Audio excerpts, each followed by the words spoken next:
I am proud of any driver or delivery driver that gets together in his or her city and protests and strikes and stands up for something, right?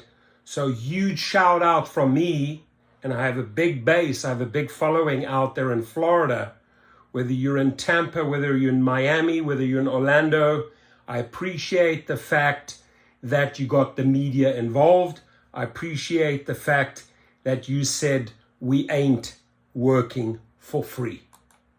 The Uber drivers are offline in Tampa as well as other cities across the state. They say despite an increase in ride fares, their pay is lower than ever. True. Charlie's Brittany Muller joining us from an Uber share lot. This is the one near West Shore Mall. Brittany,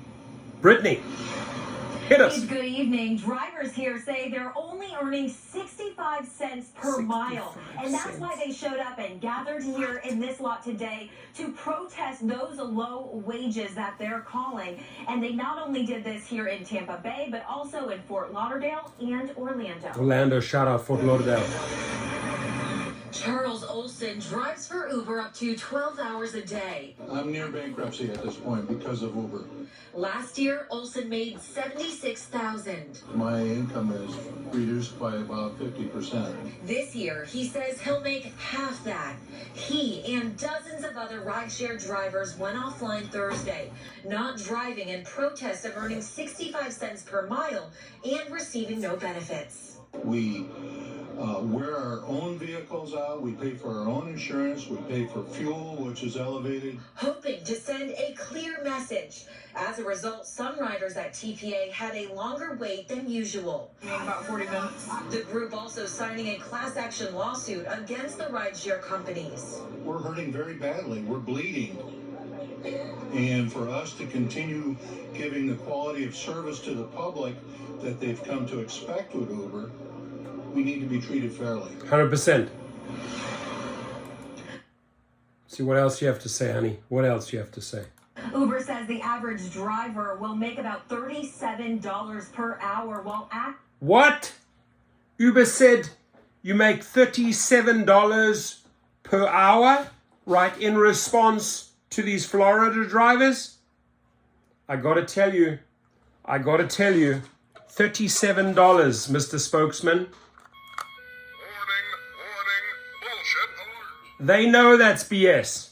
No Florida driver makes on average $37. What else does this lady have to say? On its app, drivers can also see where they're going and have the ability to see how much they'll make before accepting a ride. They also have the choice to reject a ride if they wish to do that. Reporting. Well, let me talk about rejecting a ride, right? If you reject a ride, apparently we get punished for that, right? So we're not true independent contractors. So it double BS by the spokesman, double BS. BS on your $37 and BS on the fact that, oh, go ahead, freely reject any ride you want. Thank you very much. That was bullshit, Mr. Uber spokesman. So, again, super proud of those Florida drivers. They got the media involved. And this is what has to happen in every city. In every Uber and Lyft city, you got to duplicate these efforts, right? You have a real driver stepping forward and saying, hey, you know what? I made $75,000. Now I'm making $35,000.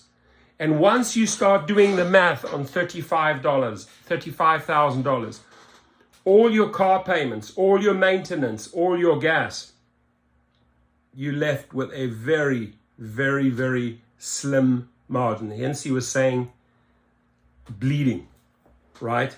He is hurting. And I understand that. The problem is the CEOs don't understand that. And they act surprised that these drivers are leaving in droves, right? I have one message for these CEOs. You wonder why these people are leaving, right? Do you want to continue doing this type of damage to your company, right? Because every time you do damage by, let's say, reducing the rates that they earn and upping the rates for the riders, you're hurting your company. You are losing riders, you're losing drivers. Then they have to come up with BS scams and BS ways, right?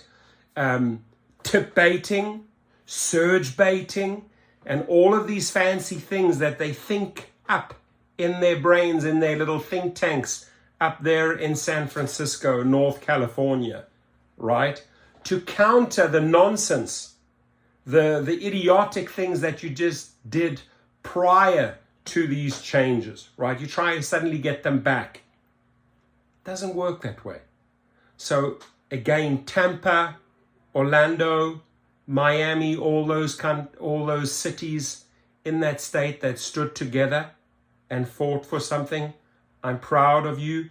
And ladies and gentlemen, we have to duplicate this city by city. Be safe.